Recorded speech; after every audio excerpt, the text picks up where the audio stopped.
हरे कृष्ण। कृष्णनगर घूर्णी गांगुलीपाड़ाय अवस्थित श्रीगोपाल मंदिरे आज आमरा श्रीमद् भागवत गीता ग्रंथ आस्वादन करछि। आमरा आस्वादन करछि श्रीमद् भागवत गीतार अध्याय 17 श्रद्धात्रय विभाग योग श्लोक संख्या 7।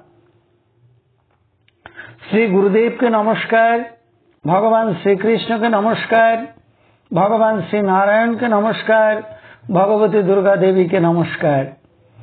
मूकं करोति वाचालं पुंगुं लंघयते गिरिं यत्कृपातमहं वंदे परमानंद माधवम। এখন আমরা আস্বাদন করছি শ্রীমদ্ ভাগবত গীতার অধ্যায় 17 শ্রদ্ধাত্রয় বিভাগ যোগ শ্লোক সংখ্যা 7। আহার তু অপি সর্বস্ব ত্রিবিধ ভবতি প্রিয়ঃ যোগ্য তপ তথা দানম তেষাম ভেদম ইমম শ্রীণু। এখন আমরা এই শ্লোকটির অন্তর্গত শব্দগুলির অর্থ জেনে নেব। সর্বস্ব সকল প্রাণীর, প্রিয় প্রিয়, আহার আহার, তু ও, অপি অবশ্যই, ত্রিবিধম ত্রিবিধ, ভবতি হয়, তথা সেইরূপ, যোগ্য যোগ্য, তপঃ তপস্যা, দানম দান, চ ও, তেষাম তাদের, ভেদম ভেদ, শ্রীণু শোনো। তাহলে এই শ্লোকটির বঙ্গানুবাদ কি দাঁড়ালো? সকল প্রাণীর আহারও অবশ্যই তিন প্রকার হয়, সেইরূপ যোগ্য, দান এবং তপস্যাও তিন প্রকার, তাদের ভেদ বা পার্থক্য শ্রবণ করো। এখন আমরা এই শ্লোকটির অন্তর্নিহিত ভাব আস্বাদন করছি। ভগবান শ্রীকৃষ্ণ ইতিপূর্বে বলেছেন যে সাত্ত্বিক ব্যক্তিরা দেবতার পূজা করেন, রাজসিক ব্যক্তিরা যক্ষ রাক্ষসের পূজা করেন, তামসিক ব্যক্তিরা ভূত প্রেতাদির পূজা করেন। এইভাবে পূজার বৈশিষ্ট্য দেখে বোঝা যায় যে কোন মানুষের শ্রদ্ধা বা ভক্তি কোন প্রকার, সাত্ত্বিক, রাজসিক না তামসিক। তেমনি এখন ভগবান বলছেন যে একটি মানুষ কিরূপ আহার গ্রহণ করেন তা দ্বারাও তার নিষ্ঠা কোন প্রকৃতির তা বোঝা যায়। যে ব্যক্তি সাত্ত্বিক আহার পছন্দ করে তার প্রকৃতি অবশ্যই সাত্ত্বিক হবে। যে ব্যক্তি রাজসিক আহার গ্রহণ করেন তার নিষ্ঠা রাজসিক হবে। আর যে ব্যক্তি তামসিক আহার পছন্দ করে তার নিষ্ঠা তামসিক প্রকৃতির হবে। দেখুন, আমাদের উদরে অগ্নি রয়েছে, তাতে আহারগুলিকে আহুতি দেওয়া হয়।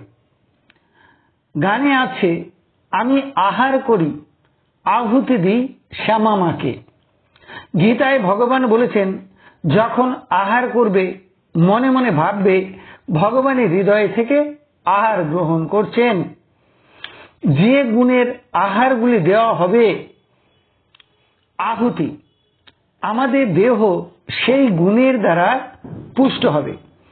যদি সাত্ত্বিক আহার দেওয়া যায় তাহলে সাত্ত্বিক গুণ বৃদ্ধি পাবে।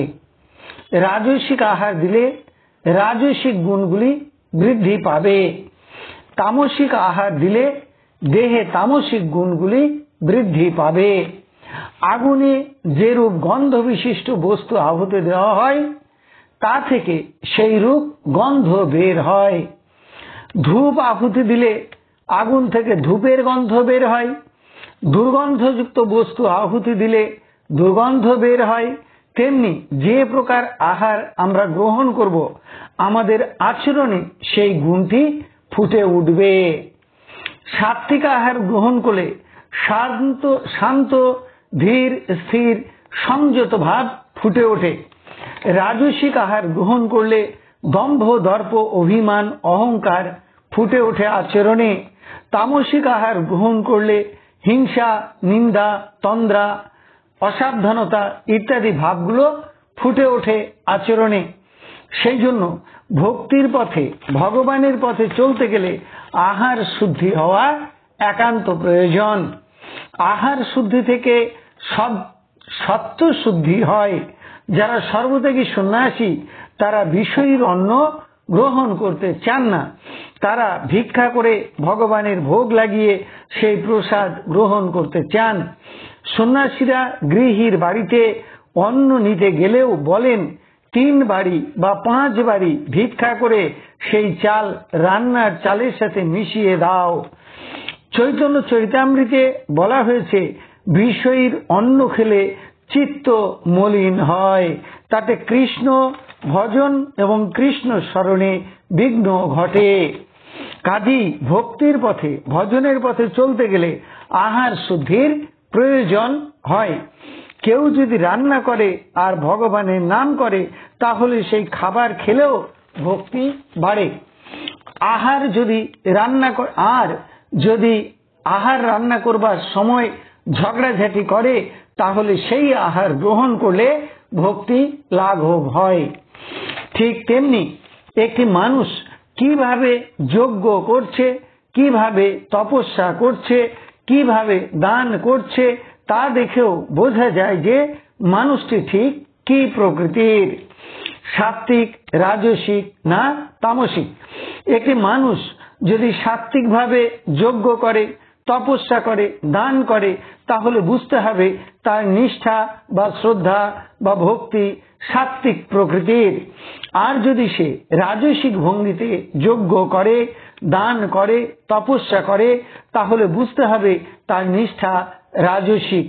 আর যদি কোনো ব্যক্তি তামসিক ভাবে যজ্ঞ করে, দান করে, তপস্যা করে তাহলে বুঝতে হবে তার নিষ্ঠা তামসিক।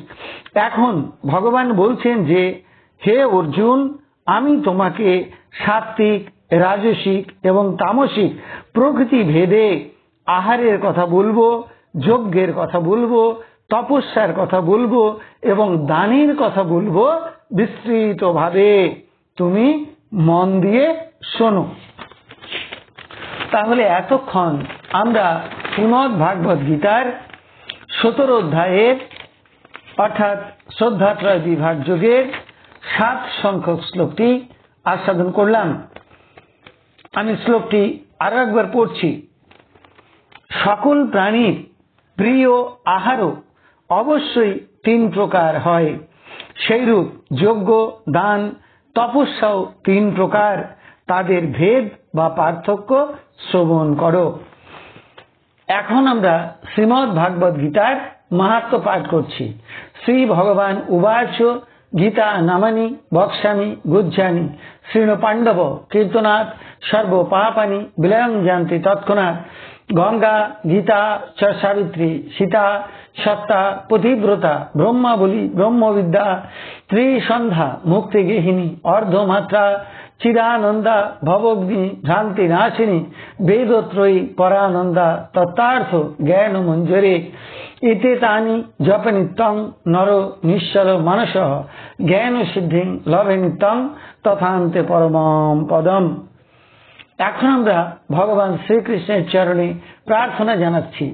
হে কৃষ্ণ কৃপা সিন্ধু, এ নাও তুমি আমার দেহ, এ নাও তুমি আমার মন, এ নাও তুমি আমার প্রাণ, এ নাও তুমি আমার আত্মা, এ নাও তুমি আমার জীবন যৌবন যথা সর্বস্ব। হে কৃষ্ণ কৃপা সিন্ধু, এই দেহ মন প্রাণ আত্মার দ্বারা অনুষ্ঠিত সমস্ত কর্ম তোমার কর্ম, এই সমস্ত কর্মের ফল তোমার। এই দেহের মধ্য দিয়ে তোমার ইচ্ছাই তুমি পূর্ণ করো। হে কৃষ্ণ কৃপা সিন্ধু, তুমি পিতা, তুমি মাতা, তুমি পুত্র, তুমি কন্যা, তুমি স্থাবর জঙ্গম কীট পতঙ্গ লতাপাতা রূপে রূপে প্রতিরূপে তুমি বিরাজিত। তুমি ব্যতীত এই ত্রিভুবনে আর কিছু নেই। হে কৃষ্ণ কৃপা সিন্ধু, তোমার আতুল চরণে কোটি কোটি নমস্কার। পুনরায় তোমার আতুল চরণে কোটি কোটি নমস্কার। তুমি আমাদের শুদ্ধা ভক্তি দাও, ব্রহ্ম জ্ঞান দাও, সকলের কল্যাণ করো, সকলের মঙ্গল করো।